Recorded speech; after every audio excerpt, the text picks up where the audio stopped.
And then we have Representative Blas Jonathan Atto, or BJ Atto. Yep.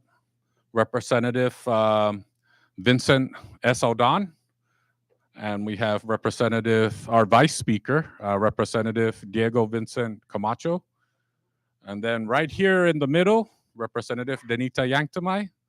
To her left, Representative Ralph Yumo. To his left, Representative Roman Beneventi. And to his left, Representative Elias Rangamar. Okay, again, welcome to your house. Um, just so there's no, just so that we can maximize the time, we had the earlier group at 8:30.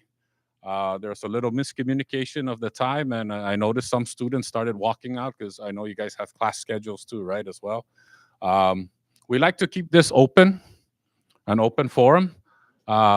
If you guys have questions at any time, please feel free to ask. If you guys want to just share comments or bring up topics for discussion, we really appreciate it. As we actually enjoy that more because we can discuss more and feed off of that, and also use this opportunity to communicate with us, to dialogue with us in terms of the issues that you see in the community, the issues that you've been discussing in class, just talking to your instructor. He mentioned that you guys have been working on bills. We can use those good ideas, and also he mentioned that you guys are working on your campaigns. Is that true? Yeah. So who's campaigning for governor here? Oh, it's all Congress. Okay. Well, there are 20 seats in the House, and there's only 15 of you, so you all will win. Yeah. So once again, welcome to your house. Please, at any time, feel free to ask questions, and I'll go ahead and talk about what we do here, the setup of the House, and the Senate as well. Okay. I mentioned just a minute ago that there are 20 members in the House, and it's all broken down by different precincts. The biggest precinct we have in the CNMI is Precinct 1. Any idea where Precinct 1 is located? No. Dan, yes. Good that you mentioned Dan, because if you're campaigning in Precinct 1, if you can secure Dan, you have a very good chance in winning in Precinct 1. So, yes, Precinct 1 is pretty much the south side of the island. Coblerville, Dan, San Antonio, Chalampiao, etc. Okay, Obzan Beach, Ladder Beach. When you go to Obzan, just say hi to Representative Roman Beneventi every once in a while because that's his favorite fishing spot. So that's Precinct 1. And Precinct 1 consists of 6 seats.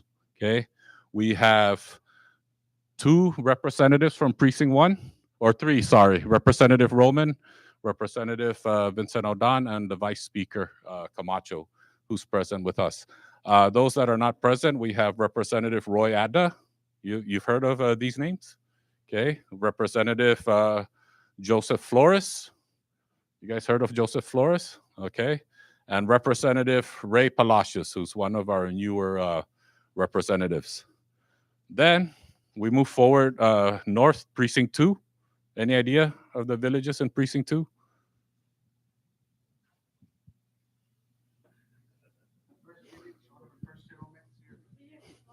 Right here. CK. Well, now you got to be more clear where CK is because I'm from Chalanquis and that's CK2, right? Yeah. Okay. Yes. As you move further up north, is Precinct 2, one of the main villages, Chalancanoa, Susupi, parts of Asperdido, and Finasisu, and some of the areas in between. That's Precinct 2. It consists of 2 seats, represented by Representative Danny Aquino Jr. and Representative John Paul Sablan. Now, how many of you are from Precinct 1? 1, 2, 3, 4, 5, 6, 7. Wow. Good representation. How about Precinct 2? Any Susupi, Lake people, any Chalancanoans, any Finasisu Mistisus here? I had to steal that. I had to steal that from him. Yeah. Oh, okay. All right, so then we move north to Precinct 3.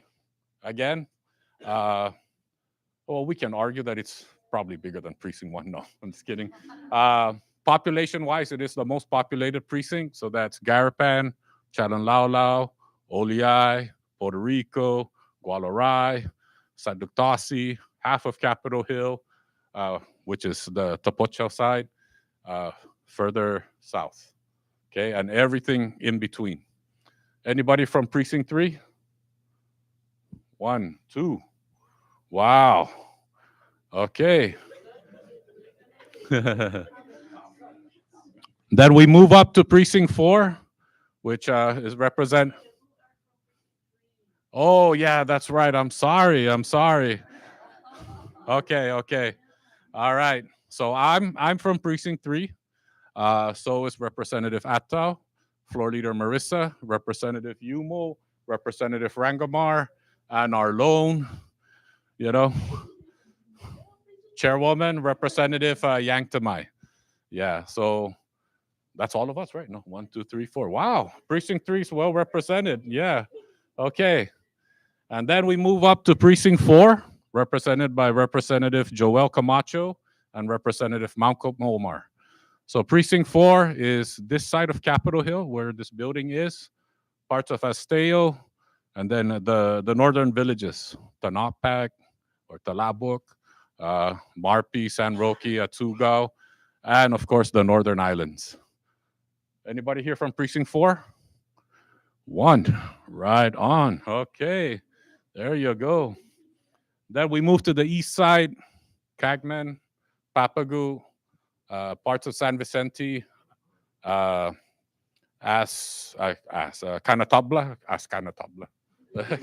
yeah, Asterlai, that's Precinct 5, represented by Representative Angelo Camacho and Representative Thomas John or TJ Manglonia. Anybody from Precinct 5? 1, 2. Wow. And you too, sir? You're from Precinct 5. All right. Wow, just like the earlier class, Precinct 1 was very solid. And so 8 out of the 15, wow, that's still Precinct 1. Then our sister islands to the south, Tinian and Agigan, they get 1 seat, represented by Representative Patrick San Nicolas. And then in Rhoda, Representative Julie Ogo. So that's the makeup of the House. 20 members. Just like in U.S. Congress, the number of seats in U.S. Congress is based on the population of the precinct. At 20 members, we are at maximum capacity as per the Constitution. Okay. The only way another seat can open in this House is if we establish the Northern Islands and about at least 1,000 residents live up there. Then we can go over the cap. Okay. On the Senate, it's even. It's every senatorial district or island gets 3 senators. It doesn't matter the size. Okay, just like U.S. Congress, the Senate in U.S. Congress is 2 seats per state. Doesn't matter the size of the state. So that's where the check and balance is. Now, the difference between the House and the Senate, yes, this is where the lawmaking process starts.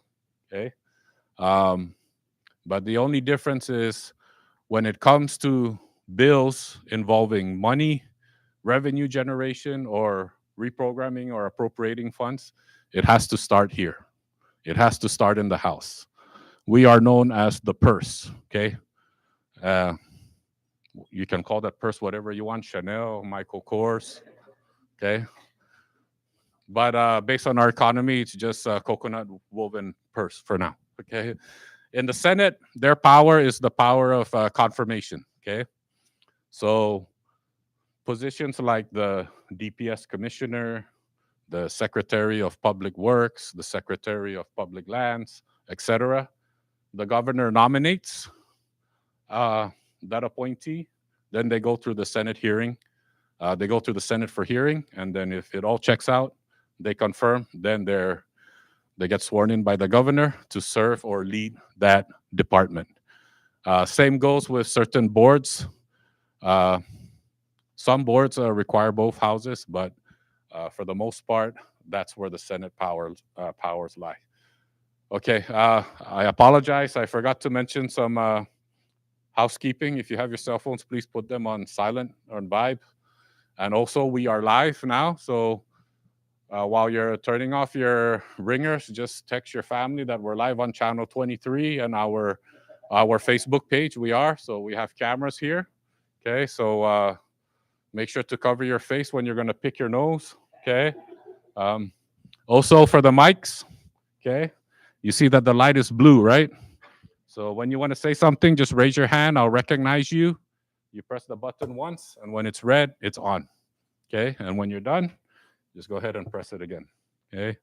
Earlier, we had students. We were told that the class was going to be at 8:30, but they were here since 8, and they were getting curious. And we were sitting in the conference room, and we can hear all their secrets about their boyfriends and girlfriends, and how they're going to ditch class. No, I'm just kidding. Okay. So, any questions so far? No questions? Okay, I would like to recognize Representative Thomas John T.J. Manglonia from Precinct 5. Yeah. Yep. You got 3 constituents here, right? Yeah, Mr. Barry, too, is your constituent. Okay. Yeah, there you go. Okay. We'll see what you learn. You might end up where Representative Manglonia is, guys. There. Yes. Now I know where he got his speech, Yes. So, okay, I'll go ahead and talk more about the setup of the House while you guys are thinking about your questions. And please, we encourage that. The discussions in the first class was so good that I think there were only 2 or 3 questions, but that was enough to take up everything. So please go ahead and raise your hands. The House has 4 officers, okay? Myself, the Speaker, the Vice Speaker, and the Floor Leader. Then we also have what we refer to as the Leader, also known as the Minority Leader, as you know. Just like in the States, we all run in groups.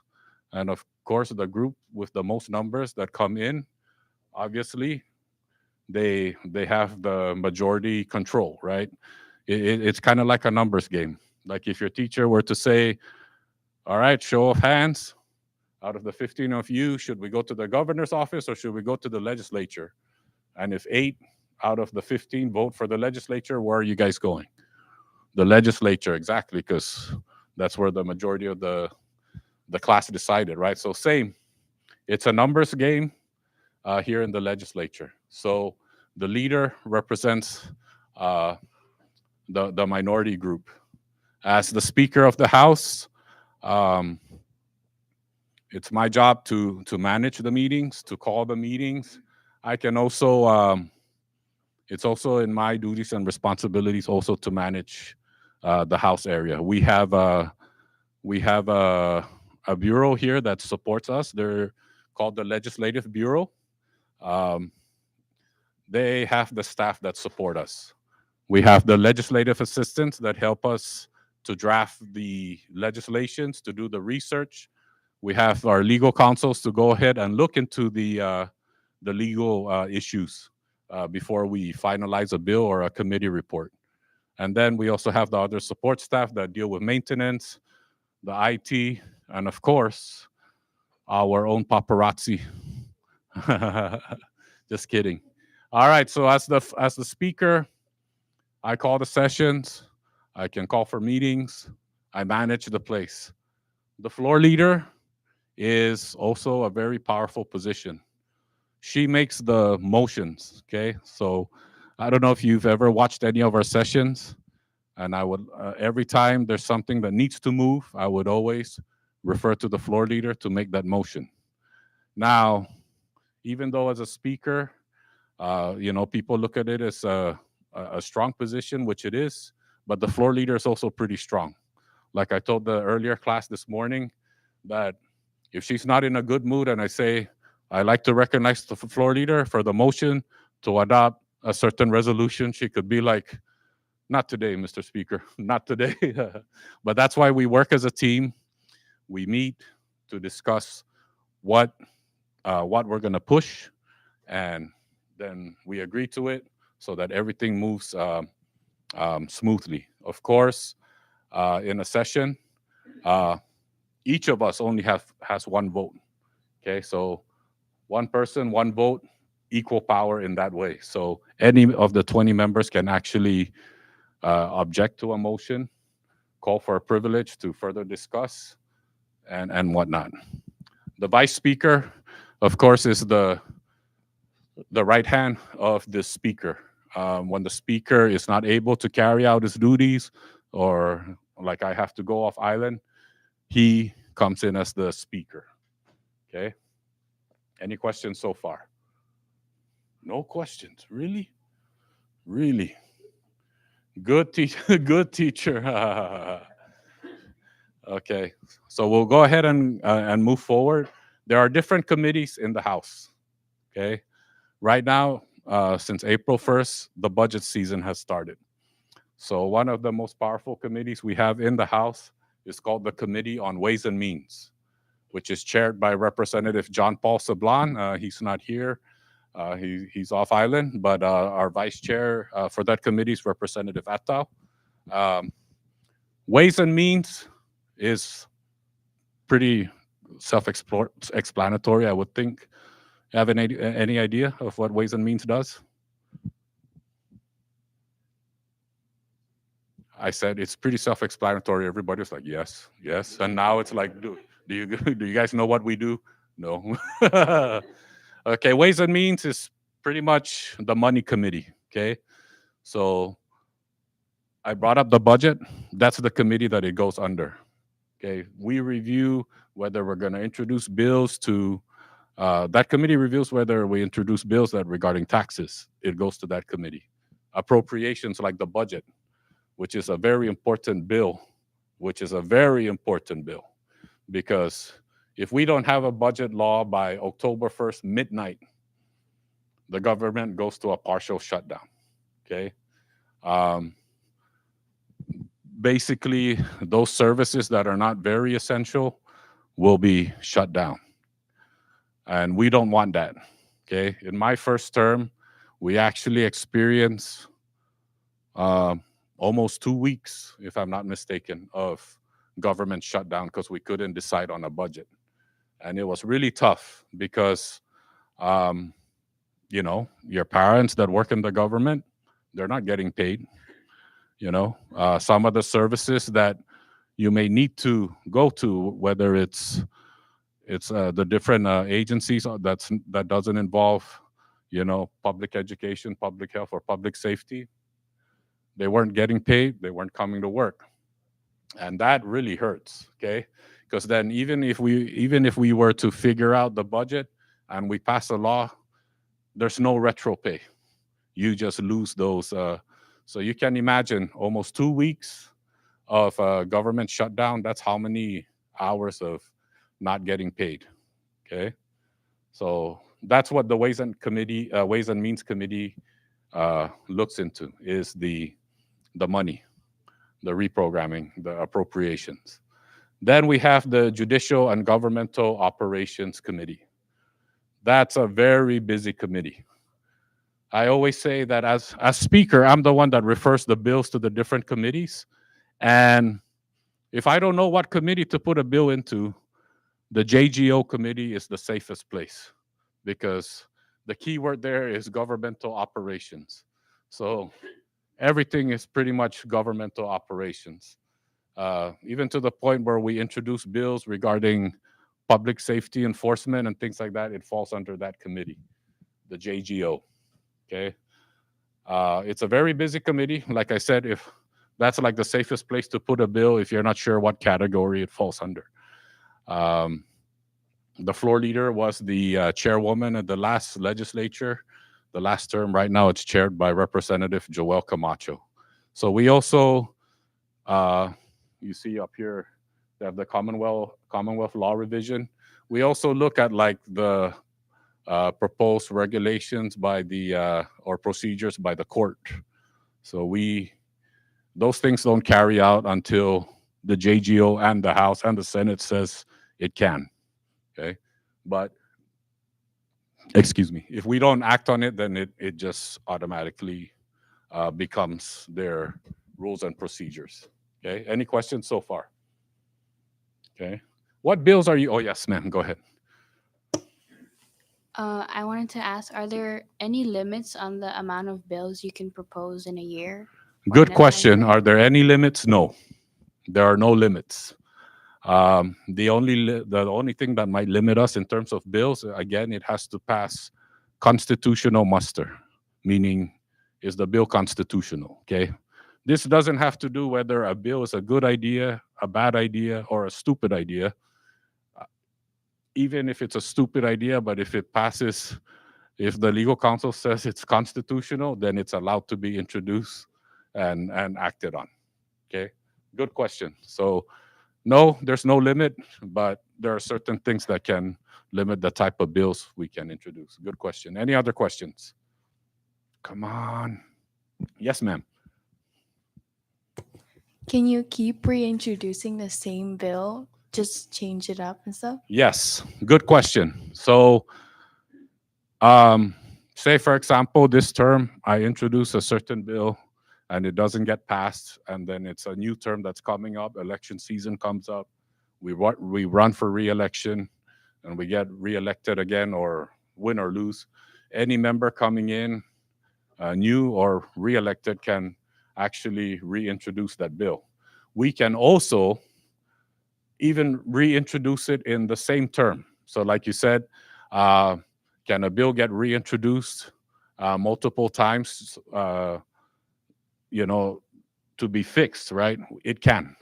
So, say I introduce a bill, it passes here, it passes the Senate, the governor vetoes. We can either override the veto or start from scratch and reintroduce a bill covering the same issue. So, yes, we can. Good question. Good question. Any other questions? Yes, sir. Can senators introduce a bill? Yes. Senators can introduce a bill. Again, the only limit they have is anything that has to do with revenue generating or reprogramming funds, appropriations, and things like that. That's the only bill they cannot introduce. Sometimes it gets a little, it looks like an appropriation bill, it looks like a revenue generating bill.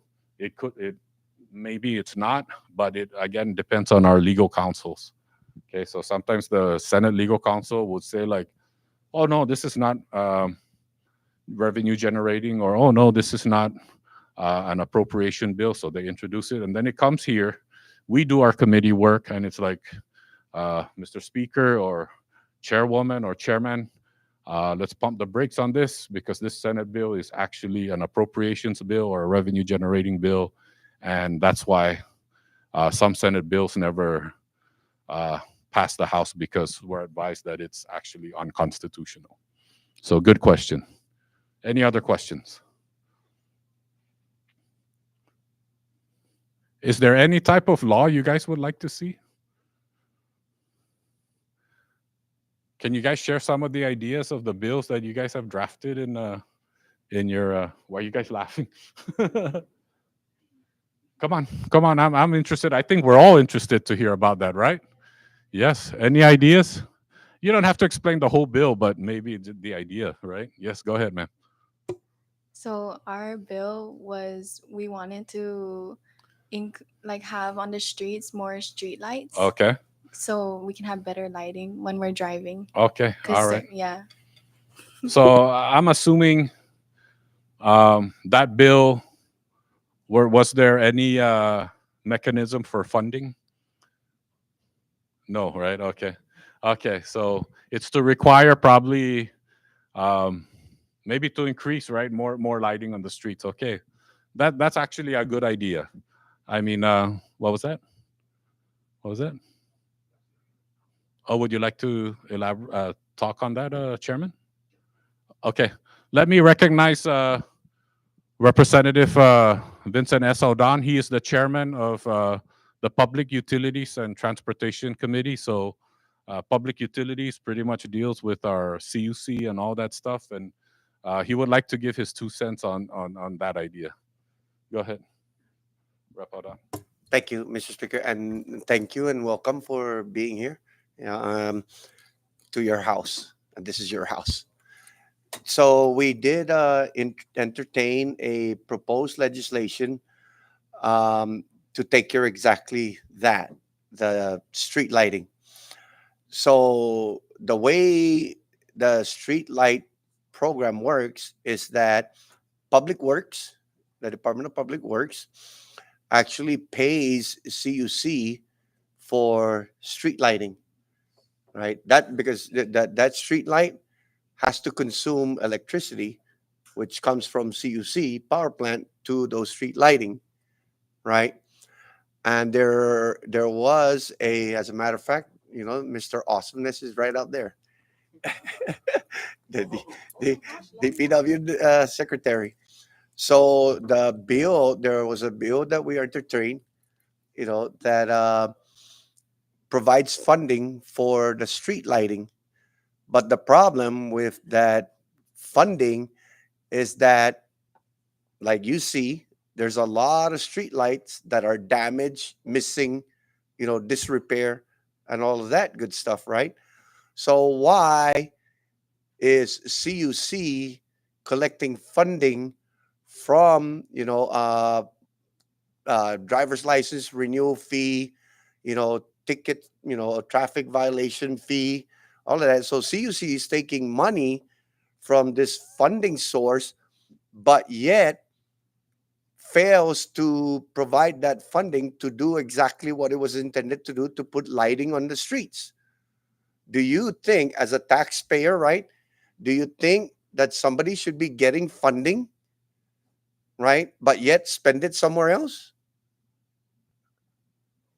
No, right? It doesn't make any sense. Why are we going to keep giving you taxpayer money or, other departments money, right, to fix lighting, but yet you're not performing your duties? You're not doing that.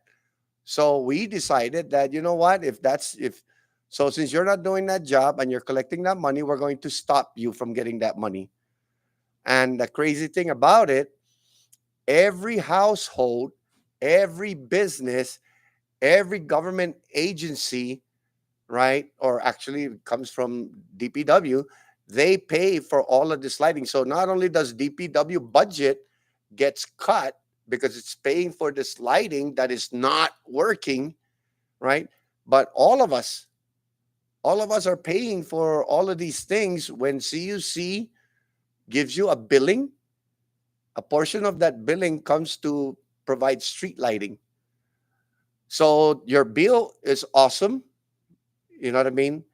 And then, like I said, it costs money to put up those lighting. It's not free. Even if you put solar, even if it's not consuming power from CUC, but sooner or later, when the battery dies out, like your cell phone does, right, you have to replace either you replace the battery or you replace the whole cell phone, right? So it will last, depending on the work, the craftsmanship and whatnot. But at least, you're not, DPW is not paying for power when it's running off of solar. But they should be still collecting funds to replace it should something go wrong. So should they be collecting money? Yes, they should be. But they have to make sure that those monies are set to the side so that when it does break or needs replacement or to do maintenance, the money is there. Yeah. So, thank you. All right, thank you, Chairman. So yes, the idea to have more streetlights is actually important. One of our main industries back in the day was the garment industry. Have you heard of that? And when I was in high school and I would play basketball with my friends, our spot was the Capitol Hill basketball court. So I live in the South Central area. I mentioned Chalanquiza, right? So it's a drive from Chalanquiza to Capitol Hill. And I never learned. I always tell myself, avoid middle road. So it's like after I do my chores and after I have dinner and homework, I'm allowed to go play basketball with my friends. So by that time, it's already kind of dark, and I'm taking Middle Road. And that was one of the popular areas where there were garment factories. So a lot of garment factory workers, starting from, you guys know where Quartermaster is? Yeah, Quartermaster Road intersection all the way up to past the Gualarai intersection was like, it was nerve wracking. Whenever I enter that area, I'm driving just 10 miles per hour because one regular headline you see on the news back in the day is a pedestrian got hit. I mean, there are times having dinner with my family at Town and Country restaurant. It's not there anymore, but we miss it. We miss it, floor leader. Good food. And, we're eating there, enjoying, and all of a sudden you hear the cops, you hear the ambulance, or you hear, boom. So right there, I don't know what the store is called now that's over there. It used to be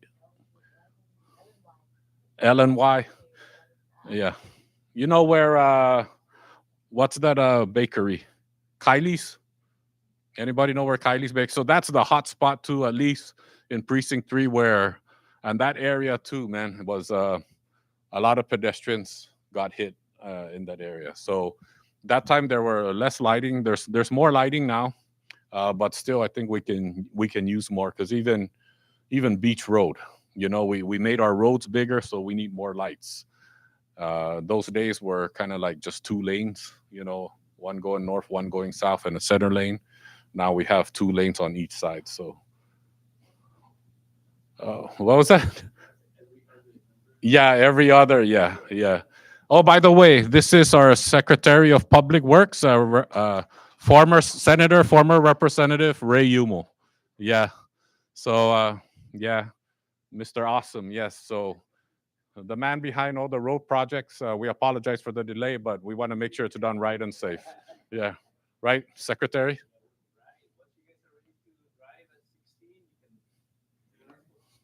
Yeah, these guys are already like these are seniors at NFC. Yeah, yeah, yeah, yeah, yeah, yeah, yeah, yeah, yeah. So yes, I mean, yeah, hey, you guys got a new road back there, College Lane, right? Congratulations on that. That actually eases up the traffic there. We used to have to drive between that water tank and behind the. Is the student center still there? That building across the. Anyways. That was back in my day, but yeah. Any other questions? Yeah, did you guys read today's paper this morning? No? No? Or news of the week, any topic you guys are interested in? That's right. You guys are responsible. Yeah. Oh. Okay, okay. Okay, good question. Yes, I mean, good topic to talk to. Yes, that's why, like I mentioned, the house is known as the purse, and I said you can call it Michael Kors or Prada, but then later on I said it's actually coconut woven.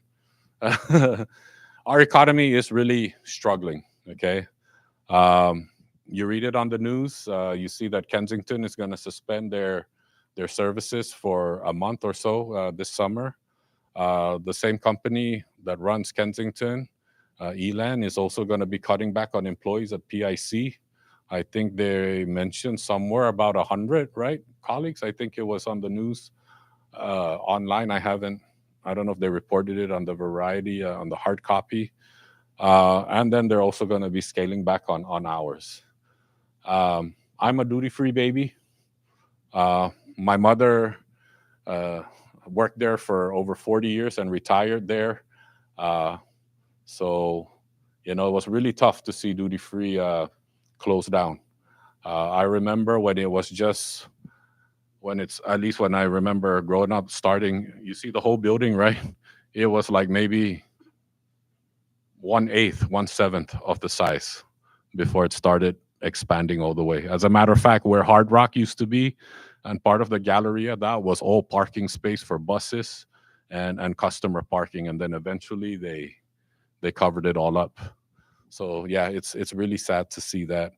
Of course, one of the biggest hits, Regal Cinema, Hollywood theaters, right? Right. How many of you are moviegoers? Oh, 1, 2, 3, 4, 5, 6, 7. Okay, see, there's 15 of you guys, and only 7 of you guys go to the movies. That's the problem. That's the problem. We need all 15 of you plus your instructor to go to the movies. Okay. No, but with the movie theaters too, if you look at the trend of how things are happening in the nation, a lot of people would rather uh, do live streaming, right? Or what do they call it? Netflix and chill, right? So I don't know why you guys are laughing about that, but yeah. So yeah, it's also technology is advancing, right? And it's I think it's more convenient to make iced tea and pop a popcorn for free at your house. While I think some online streaming platforms now they make that offer to watch the movie that's coming out at the theaters now. But I think it's a little more pricey, but hey, you're at the comfort of your own home. Yeah. So yeah, the movie theater closing here is very unfortunate, but that's also the trend that's happening in the United States. I think our branch here is just one of hundreds that have been closing down throughout the nation. So yeah, those are good topics. Yes, sir. Yeah, just press the button there. There you go. Yeah, so right now the not only us but the economy's going pretty bad with all the businesses closing Yes. down, Yes. entertainment industry also closing Yes. down. Yes. We also see a lot of young people leaving the island, Yes. not only Yes. because of education but also mostly because of entertainment is what I'm seeing. There's Yeah. nothing much to do here. Mhm. So we're kind of struggling. The recessions, it's also happening. Yep. Where do you see Saipan heading to in the next 5 to 10 years? Well, for me, I like to remain optimistic despite the hard reality. The one thing that makes it difficult also for us to to experience the economic success that we had in the earlier years when I was back in high school is we've lost some of the tools that gave us that advantage to grow our economy. Once upon a time, we controlled our immigration, so that was a very important tool. We decided who can come to the islands, and as soon as we catch criminals for like non-resident workers and whatnot, if they violate a crime and all that, we can ship them out right away. You know, um, now it's like there's a cap on the number of flights. Now they have to go through permitting processes, and then now they even put a cap on the number of workers that we need uh, to help us develop our economy, and that number keeps going down. And I think 2029 is where they're looking for a full-on U.S. To have every worker here be a U.S. Citizen, which is, to me, I think it's not possible, right? We don't have the population for that. Can you imagine how many staff it takes to run like Kensington? You know, um, we're going to need the labor from overseas to help us also. I mean, the United States also depends on foreign labor. Floor leader, yes. Thank you for that question. And I just wanted to, one of my biggest things that I like to emphasize when we have this interaction between the students that come and visit your house is the importance of understanding that there's 20 of us here and each of us have a different idea and a different answer.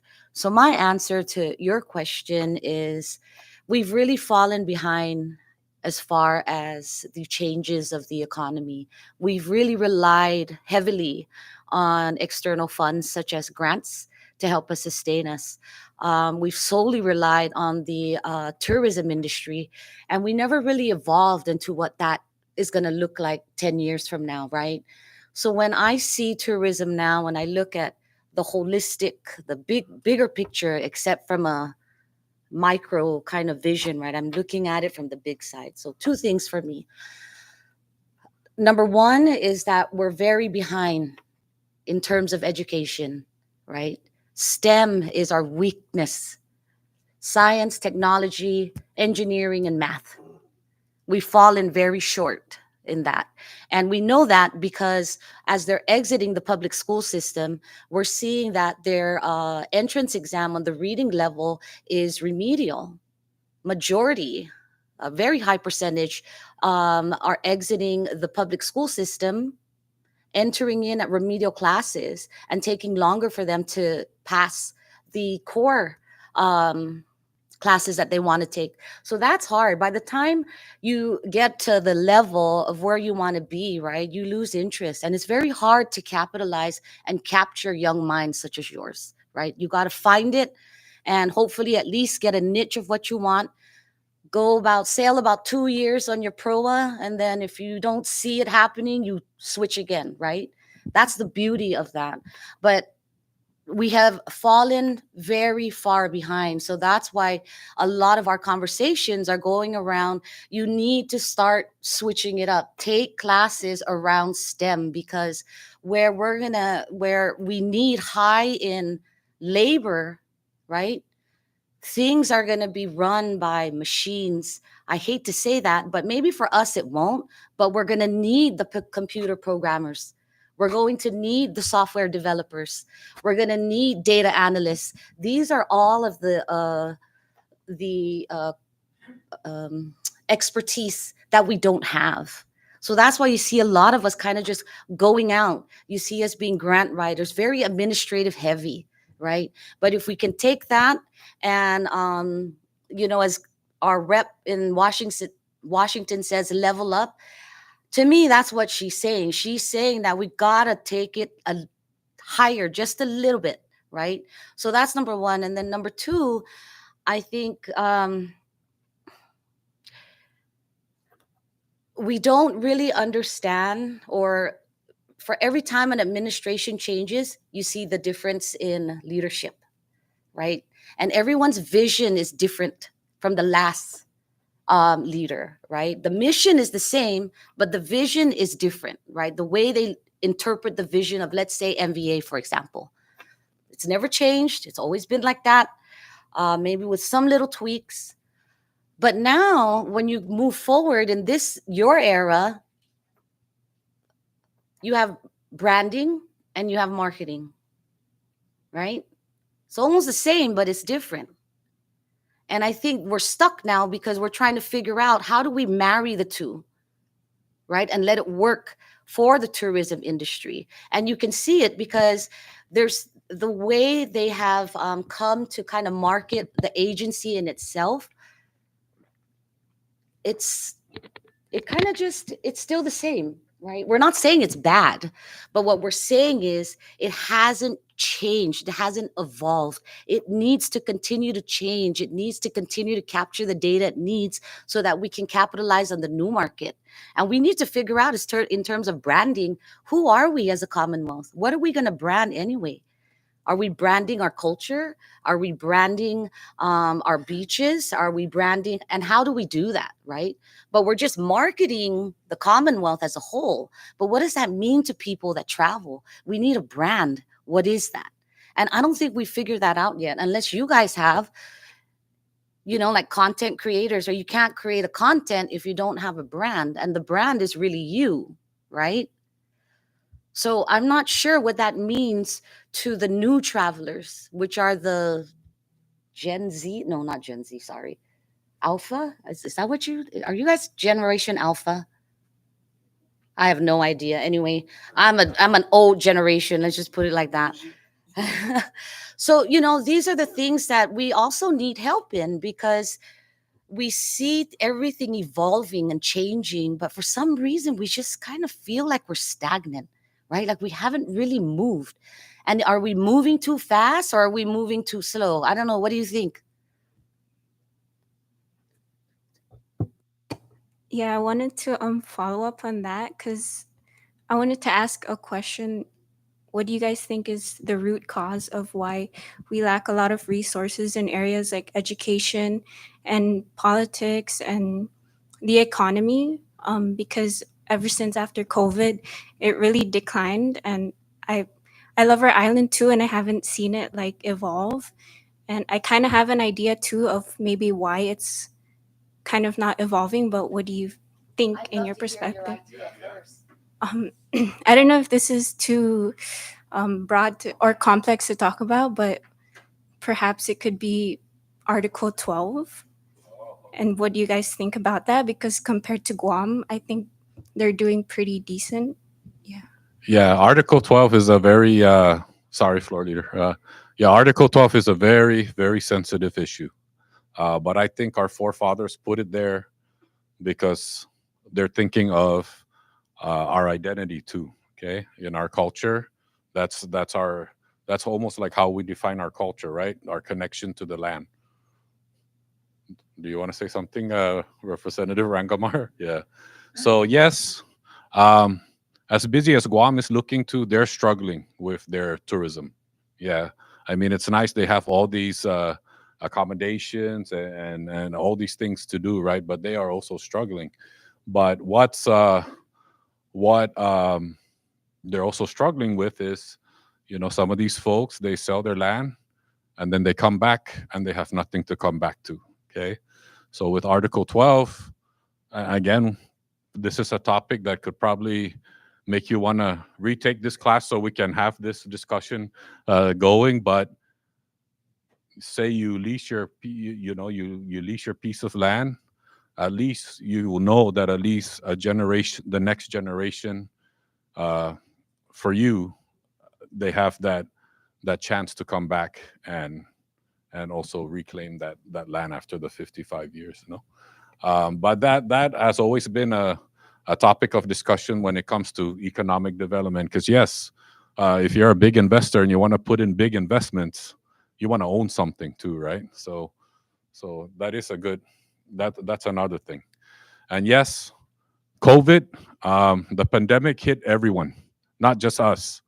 The only thing with us is that a lot of external factors, you know, determine how we do here. Okay, we're not like the states where, if things are not going well in California, you can just move over to Nevada, right? It's a big logistical plan when you're gonna uproot and move to the states. So what happens outside the CNMI really affects us. So when the pandemic shutting down, the ships cutting down their deliveries, airports being shut down, that that really hit really hit us economically. But you know, it also showed us the pandemic also gave us all the same problems, right? We have to self distance. We had to find ways to be creative. How can we still move forward? How can we move our economy forward with this challenge? And from that, everybody was turbo on Zoom, right? Classes, I know it was difficult, but we were resilient and we recovered from it. On top of that, the federal government gave us financial aid too as well. Uh, Again, um, it's another discussion on how that aid was used, but we were also given that opportunity. So here in the CNMI, we are still recovering from the pandemic. As you know, we're still having issues with flights, but we are making the efforts to open up our market more, to bring in those flights, to have those economic activities. Because another thing that's going to really challenge us economically is when the number of people in the population, whether it's visitors coming in or us living here, the more that number goes down, the less economic activity we're going to see, right? How many of you guys would like to see more fast food restaurants around? Right? No? Really? So you guys are just good with KFC and Taco Bell, or you guys don't want a TGI Fridays or a Starbucks? No? No? Wow. No. Okay, Jollibee, Jollibee. Yeah. Bring back Jollibee. You hear that? You hear that? Bring back Jollibee. Yeah. Yes, ma'am. So, other than this class, I've taken another class, which is Principles of Democratic Institutions, Yeah. which did talk about Article 12. I do want to also bring in the whole talks about Saipan and Guam possibly merging to become a Mm. state. Mm.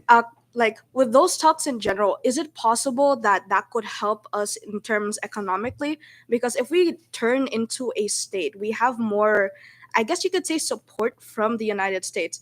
Not only that, but because we are strategically in the Pacific, we are considered the tip of the spear. Yeah. With the fact that we already have a lot of militaries in like Guam, there's also like chances that some of this military will like soon come here to like Saipan as well. So my main question is like, if we were to merge into a state, would that really help us like economically, and like what other benefits can we get from that? That's a good question. We're not making the efforts to become a state with Guam, but we are making the efforts to have a good working relationship with Guam. Here in the legislature and Guam's legislature, we formed an organization called MILA or MILA, whichever you want to call it. It's the Marianas Islands Legislative Association. So it's just how can we make traveling and business activities more smooth between the islands. Simple things like getting cleared in Guam and then your connecting flight here, you don't have to clear again. Things like that. Now, when it comes to coming together with Guam to form a state, again, it's almost like the Article 12 issue. It's a very sensitive. It's very sensitive. There's good arguments on both sides. You got some members of our community that are going to be like, okay, we merge with Guam. Guam becomes the capital. Okay, it's just probably going to be that way, given majority of the population is there, majority of the commerce is there. It could be, that's how some of our residents see it. Now, how many of you have been to the States? Any state? All right, ma'am. Which state? California. Okay. All right. So you see, like the Los Angeles area. Well, maybe Ralph can talk more about California, but you see like the main cities, right? Busy buildings everywhere, business happening. But the farther you get away from the city, do you see those kind of activities? No, right? It's less and less. So some of the concerns that our residents may have regarding becoming a state, it's like Guam is going to be the main focus. Yeah. So again, not a bad idea. It's definitely a good topic to still do further discussions. And that class is called political science, right? Principles of democratic institutions. Yes. Okay. All right. I hope. Yeah. Oh, okay. Yeah. Yeah, we get to vote too. Yeah, that's another thing too. But there might be to the possibility. I'm not saying it could happen, but they might. We would have to make the same kind of sacrifices that other states have made to become states. So some of us are for Article 12. Some of us are against Article 12. I'm not saying they might take it away, but that might be the ask as well. Certain things that make us unique in our political relationship with the United States, we're probably going to have to, maybe not have to, but that's probably going to be on the table for discussion. Okay, floor leader, did you want to say anything? No, there's a Rep Yanktamai here and Rep Rangamar, Rep TJ. Vice, would you like to say something? I mean, there's 20 of us. We all share different points of views. Yeah. Maybe So just to touch upon that, right? Sinamay and Guam unification. Who here would like that? I just want just show of hands. No, right? So what happens to our covenant? Yeah, what happens to our covenant, right? An ironclad agreement between Sinamay and the U.S. Do we adopt Guam's version, which is the Organic Act, right? Which where going back to Article 12, which is in our covenant, right? what do you think the numbers will be? I mean, if Guam has, of course, obviously the bigger population, that just be overturned in an instant. Um, do I think that would be a good idea? Maybe not, but it is very far fetched. Um, they have the numbers to overrule any kind of decision, when it comes to votes. Or yeah, I think most of the representatives and the governor would be from Guam. Yeah. Yeah, and we have our own, we have similar culture, obviously, but I think what we have is more. We're life, no, never mind. But you know what I mean, right? Yeah. We want to keep our own customs and traditions also intact. Floor? I just have something to add. So Article 12, right, can do two things. It can help the economy, but it could also help preserve who we are as a people. So I guess my question to you is, when you talk about Article 12, you have proponents and you have people that don't want it, right? So you can look and you can say business people want it because their return on their investment is the land, right? They own it. But when you have our people in the community talk about it, what ties us to that land? Our grandparents, our heritage, our culture. So it's finding the balance. But I think for us, the true, and at least for me, we could have the preservation of Article 12, but that doesn't say that we can't go back and look and say, hey, wait a minute, there's other ways we can still preserve Article 12, but also including our local people in the business, right? Either as non-voting stakeholders or whatever. But that's never been a discussion. A lot of the discussions have yet to be spoken about. What we're having now is, shall we keep Article 12 or shall we get rid of Article 12?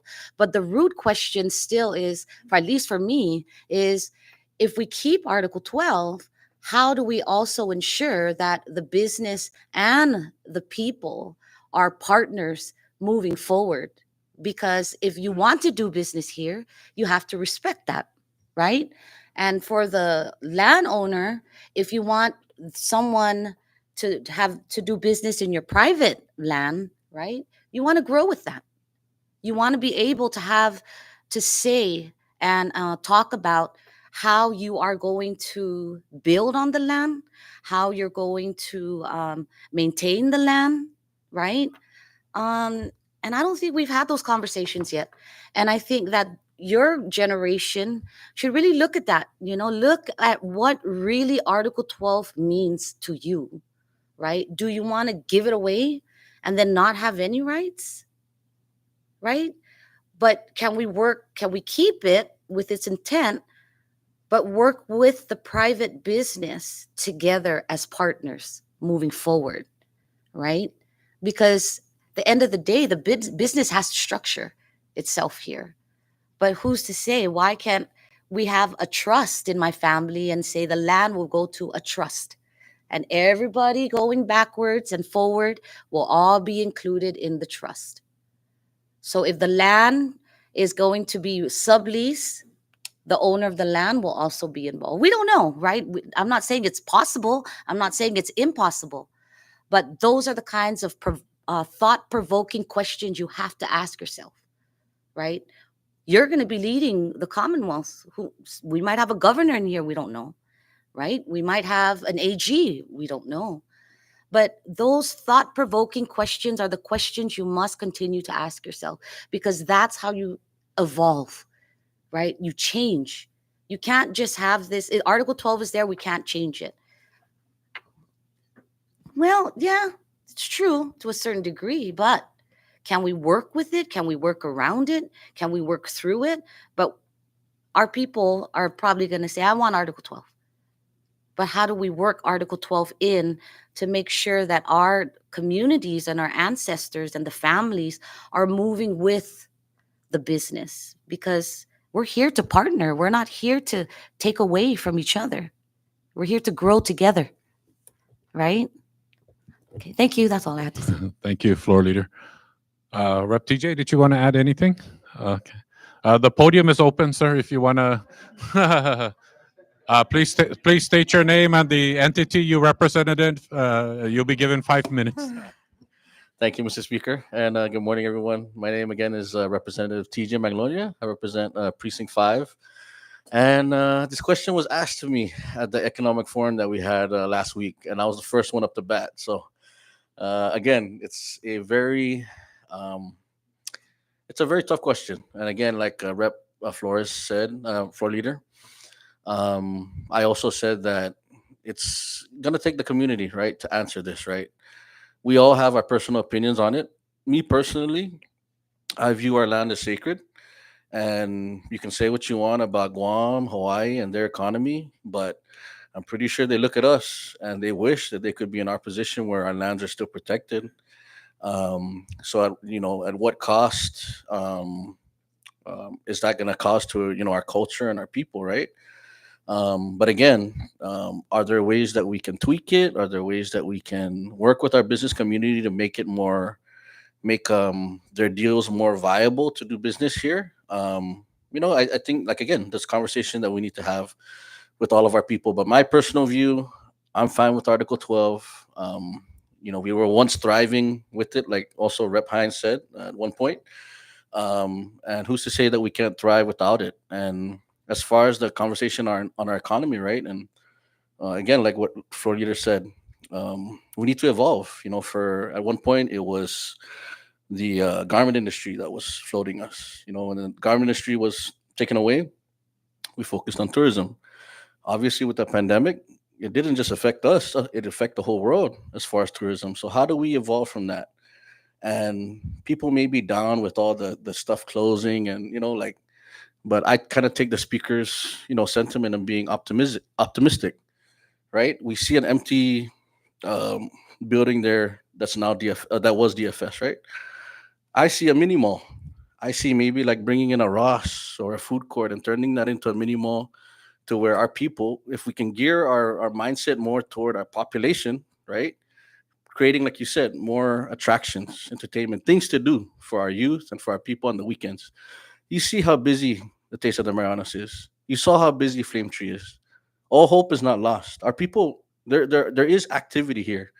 We just need to create more attractions that are geared toward our locals, and then obviously the tourists will come. You see it in Guam, and again, I don't see why a mini mall wouldn't work there. Guam has three of them. They're able to sustain. They have GPO. They have what's that? Ganya Shopping Center, and then they have the Micronesia Mall, right? And even at the Ganya Shopping Center, which is the one that isn't doing the greatest, it's still people still go there every weekend. Mostly locals, right? Because there's something to do, and I feel like that's kind of where we need to gear our mindset, right? The tourists will come. They come here to enjoy the beach, right? Our weather, and again, marketing, right? What makes us different? And this is something that I've been trying to hammer to MVA over our past the past few meetings that we have, right? What makes us different, right? People go to Mount Everest to go to the tallest part of the world. What makes us unique? We're the deepest ocean in the world. How many people wouldn't want to just come here to say, hey, they dipped their toes, they dived, they snorkeled in the deepest ocean of the world? And we should make that a selling point. We should make that a marketing point, because that's the one thing that makes us unique from Hawaii or the Philippines or anywhere else in the world that have beaches that you can go to. So this is just my take. And again, it's going to be on you guys eventually, right? We're only here for a temporary amount of time. And just like I told our youth Congress, you guys have the power right now to start thinking about the future, to start thinking about how we can create, we can fix the mistakes of the past and not repeat them. And we're also here. Our doors are always open to all of you guys to come to us and talk to us and tell us your concerns and tell us how we can help you, because the reality of it is, yes, we're 20 different people. We're 20 different personalities, 20 different mindsets, and we don't have all the answers all the time. We rely on the community. We're a representative of you. We don't claim to be the smartest people, in the room, but we're just here because we care about our community. We want to see it thrive, and we want to work with you to make things better. So I wouldn't focus so much on the negativity, all the negativity in the news or just in general. I think one thing that you can't put a price on is hope. And I always feel that there's hope. I love our islands. I know there's a lot of potential here for us. We just need to get together on the same page and help each other out, not take each other out. So that's my view. And I think Mr. Wixman had a question. You were raising your hand. Or- Yes, yes. And I love Mr. Wixman. Yeah. Should we focus more on the domestic thing here, the local business? I think we should shift our focus because it's like build it and they will come, right? You see it in Guam, right? Even just like I said, Ross. Like the Japanese people go to Ross, right? The tourists go to Ross because they don't have that in Asia, right? When back to school, right? There's a lot of families they end up going to Guam so they could shop, or they shop. You guys shop online because there's nowhere for us affordable, right? To get clothes, or certain home goods. Why if and I wish I knew the investors, but I'd be in the phone right now with our counterparts in Guam saying, hey, what can we do to get you guys here? How can we partner? That's Why do we buy bananas? exactly. And then also, yeah, Products, right? Yes. Other products that can be Yeah.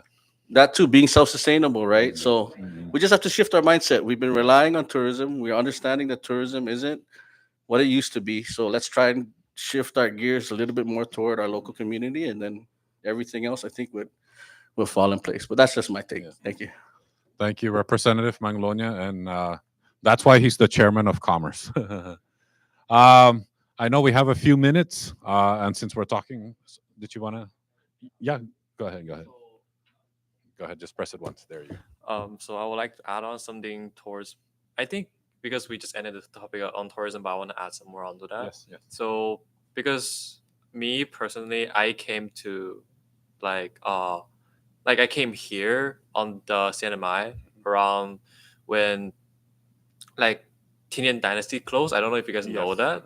So because I think during that time like a lot of people are attracted to that, and then like more people are coming over.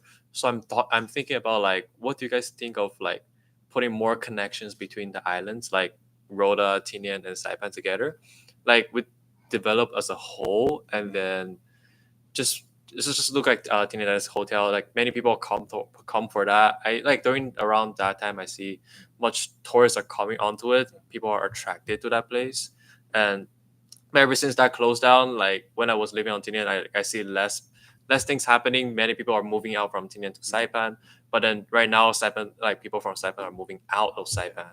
So what do you think of like just like building a community as a whole to just like because I want to also say like what you call the fees are expensive when you travel between islands. Yeah. So yeah, just want to say what do you think about building connection? Go ahead. Florida is working on a ferry service right now that you can actually drive your car on and go to Tinian for the day or two Mhm. and drive off. So it's like creating more interconnectivity, like you said, right? I think that's one of the issues, right? Mhm. Until recently, it was just Star Marianas mostly, right? Going to Tinian and Rhoda. Now we have max air service. So I think just adding more ways to get people there, right? Transportation, and again, the ferry system. At one point, it was back in the day, right? The casino was Yeah. There was a ferry service. Yep. And, now, at least with this option, it'll give people the ability to just drive on. And that's I think that's really cool. And especially for things like a Tinian Fiesta, I don't know. I saw some video there. Like that place was Yeah. it was booming. So we just need to create more activities, like I said, Yes. that are geared toward our locals, right? And then Mhm. everything else will fall into place. But I think there are already plans in the works that are trying to connect us to the islands. And then Rhoda, obviously, with its proximity to Guam, creating a stronger partnership with Guam because we're so close to each other.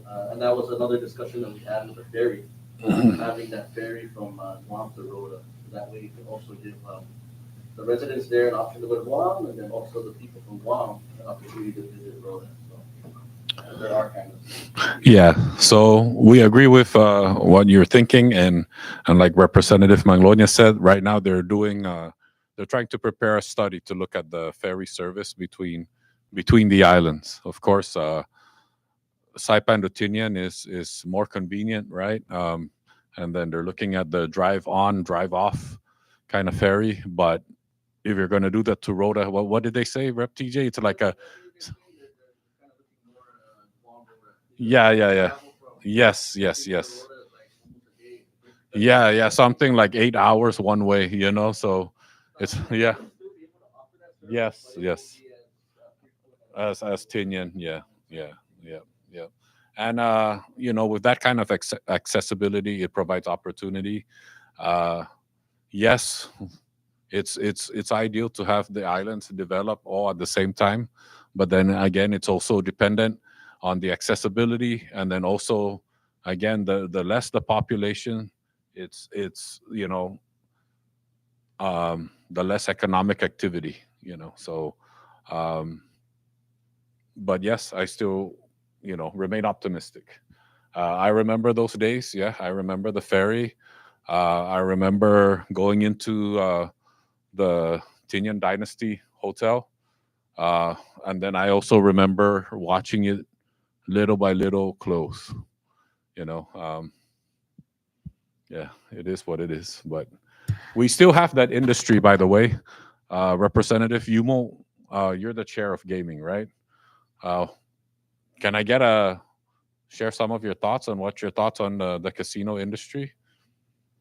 Good, bad, or is it as sensitive as Article 12? What is it? Yes, sir.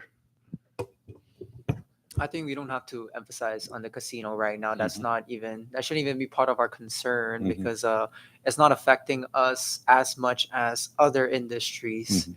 right? So casino, we can think about that later on after we deal with what we already have on our table, Mhm. right? All right. Thank you for sharing that. Yes, sir. I also believe that, I mean, with the amount of poker places that there were on island, and also the fact that a lot of them are closing down, just Mhm. shows that it's not really a good industry to go Mhm. into. If not, if Mhm. the locals aren't going to be interested in it, then there's no reason for the tourists to be. Okay. All right. Good thought. Yes, floor leader. So, how many of you guys play What is this? Fortnite. Any kind of gaming thing you guys like to do? Nobody? Online's gaming, yeah. And you play those coins. If you can't, like Candy Crush, if I can't pass a stage, I pay like 99 cents and I get 100 coins. Right? In Fortnite, you get a machine gun, but you can super machine gun this thing, and you just pay like, you know, $20 and something happens, right? You just something appears. So casino is this big thing, but how do you feel about iGaming and internet gaming and sweepstakes and all of this stuff that you guys normally do? Because technically right now, if you have a Fortnite machine, I mean a subscription to Fortnite, right? And you pass stages, you pay and you get coins and you use it when you're ready and then you buy coins again, right? Am I the only one that actually had a son that plays Fortnite? She plays Fortnite. She's just blaming her son. I'm just kidding. Grand Theft Auto, maybe? Yeah. Robux? Okay. So, certain things like that, right? So when you think about casino, that was, and I'm sorry, let me take this back. When you think about entertainment and you think about poker machines, right? That's a hardware. That was what it was many years ago, 20 years. And it evolved into gaming machines on your device, right? And that's why I keep going back to this leveling up, because we're going to need software developers. We're going to need coding, right? These are the things. This is where technology is going. So as much as we say casinos bad, yes, absolutely, I agree. Just for the record, I want to say I also am a big supporter of Article 12, just in case someone might have misconstrued that along the way. But these are the things, right? It's not just casino. It's the bigger picture. What really, it's about money. It's about resources. It's about investment. It's about all of these other things that happen behind the background, right? So when you're looking at software development like Fortnite, you have a group of people developing the game, and then you have people monitoring the amount of coins that you're going to buy so that you can upgrade your, oh gosh, I feel so bad that I use this software. Weapon, yes. Oh, this is horrible. Weapons are bad. But that's do you see where I'm getting? I'm trying to connect this idea of it's buying power. It's when you go to the store and you're selling the mall, for example, and you're selling clothes and purses, right? The phone offers a different type of experience, right? Because you have applications now that can help you. You have games, you have slot machine, gaming devices on these things. And my grandmother, or let's say my mom, would use her credit card and buy more coins. But now it's about convenience and being in her house playing iGaming, right? She doesn't have to leave anymore. So it's really changing. And I think if we decide where we want to be as far as what part of this economy we want to be at, we can be in the front, the back end, and we can also be part of the investment, right? We can develop and we can be the investor. We can do both. Wait, I'm not following. Wait, so like you're saying casino correlates with Fortnite? With iGaming. With casino Right. correlates with are you talking about like online gambling? Online gambling and things of that nature. What do they call it? Rep Yumo sweepstakes and all of this stuff. Oh, so But like, I'm using Fortnite as this kind of like to break it down to where you guys are at, right? oh, okay. Because you still have to buy. You're emphasizing that we should what's that? Invest in gambling or like casinos or online casinos? Online casino, maybe, right? But we So- have to understand the business. What we don't want is to have a monstrosity of a building again, because that's our idea of casino. Make a big building, put in all this hardware, and people just have to go there, right? There's other ways to do this, and we can do it through iGaming. So your vision is to create a online gambling It's not software, basically. Well, it could happen, right? It could. I'm not saying I agree with it. I'm just saying in terms of business and evolution and how we can think forward, right? And look around what's happening in the world. You have different countries like Philippines, for example, that offer iGaming opportunities. But what was important for them was the developing of the software, not mainly iGaming. They could do iGaming, but what was more important to them was the developers of the iGaming. So they invested in their college and their students to So- develop the applications.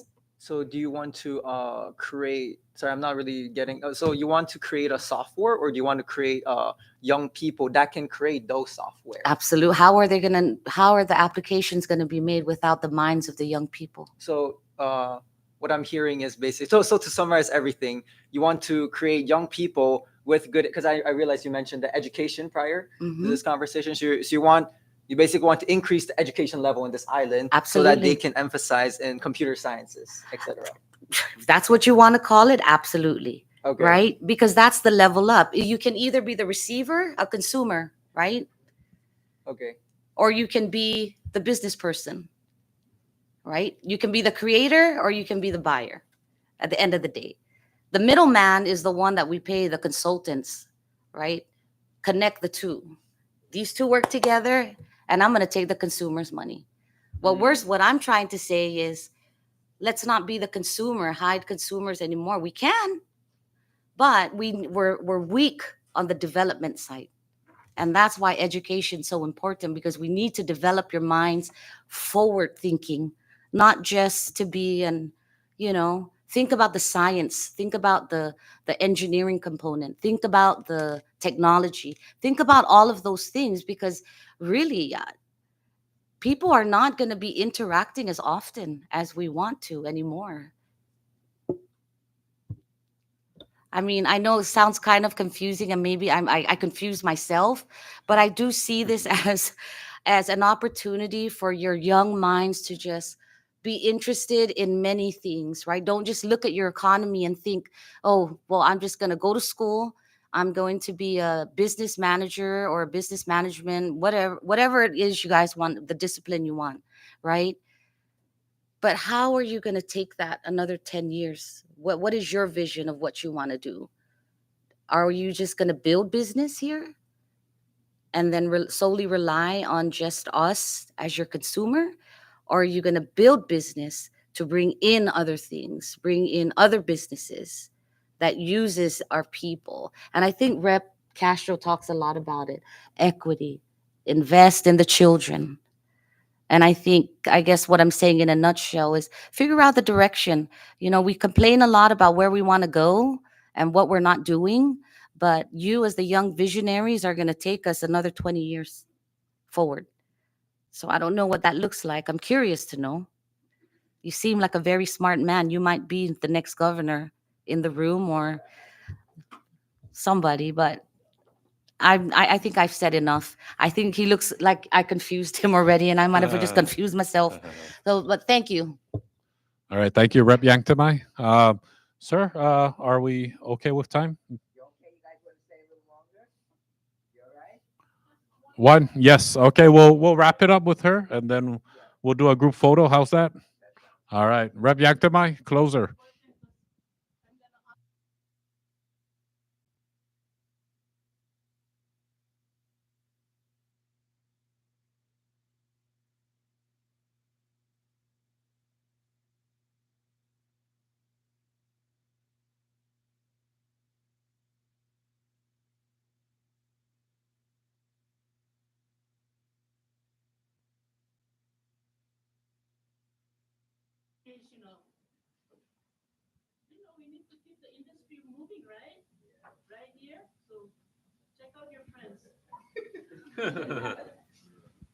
All right. All right. Yeah, we'll develop an online app for that too. No. All right. I'd like to thank all of you for making the time to come up here. It's an honor and a privilege for all of us. And just know that our doors are always open. When we have sessions, when we have meetings, they are public meetings. So if you have nothing better to do, if you want to get more involved, if you want to get unconfused, come to the meetings. Yeah, yeah. So once again, thank you, and please try to regularly visit us. Rep TJ, did you want to say something? Oh, okay. All right. So before you leave, can we take a photo? And all right. Thank you all. Thank you all.